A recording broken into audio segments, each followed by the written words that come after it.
All right, first day here in San Antonio at All-American Bowl practice here with C.J. Stroud, one of the late additions to Ohio State's 2020 class. How are we doing today? How was day one? It's been great, man. I'm loving it out here. It's been a blessing just to say I'm All-American. So, I mean, I'm just having fun with all the guys. Throwing a lot to Jackson and G today. I mean, you worked with G, I think, and Julian at the opening. Yes, sir.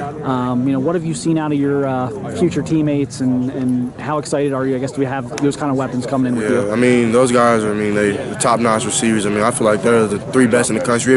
We definitely have the best receiver class. I feel like we have the best class in general. But, it's just really cool to be able to be a part of something like that with great people, not just great players, but, just have both.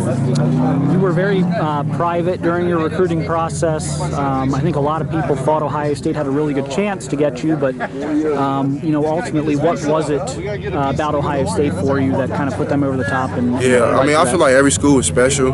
Every school had like its own perks and cons and pros, but I feel like Ohio State had more to offer me, and I feel like I have a lot to offer them as well. So I just feel like I liked a lot of other schools as well, but Ohio State just stuck out to me. Like when I went to the game, seeing everybody like how they care about their fans and how they like are ride or die. So I just fell in love with it, and then like with the coaches, Coach Day is like the coolest coach I've ever met. So like I love Coach Day. He's super cool. He texts my phone every day, make sure that I'm all right, not even just as a football player, but as a person, which was really important to me. And then on top of that, they made sure that my faith is going to stay correct when I go to Ohio State. So that was like a really big thing as well. When did you know?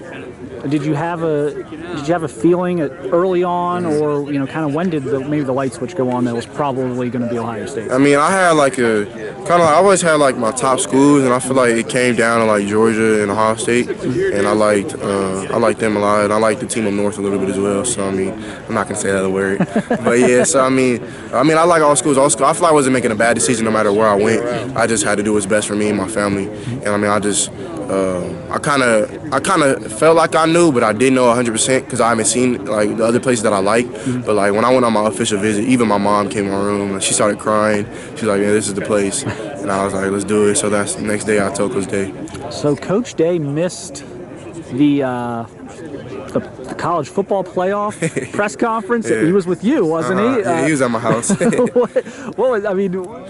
you know that he was missing that? Kind of how was that evening? It was very eventful because he came in like early in the morning. It was like maybe like 6 o'clock, so I had to wake up at like 5:30. And I remember him and Coach Yurchich had came, and we were just talking, and we were just kind of getting to know each other more and more, even though we kind of know each other. But I didn't end up finding out until after. I went on Twitter, and they were like, "Coach Day is not at the press conference. He's not at the press conference." And they were like, and somebody tagged me. It was like, "Oh, he was at CJ's house." And I was like, "My bad. Me and Coach Day had a conversation to have." So that's kind of how it went. Yeah. Did that make you feel good afterwards to find that out? That's kind of a big thing to miss. Yeah, most definitely. It made me feel special. It made me feel like they really are into me 100%. They're not for games or anything, and they're 100% into me. So that's kind of put the stamp on it. And my mom after that, she was like, "Yeah, that was really cool," and it was a blessing just to have them in my house. And so And just kind of lastly here, you're part of a two-quarterback class.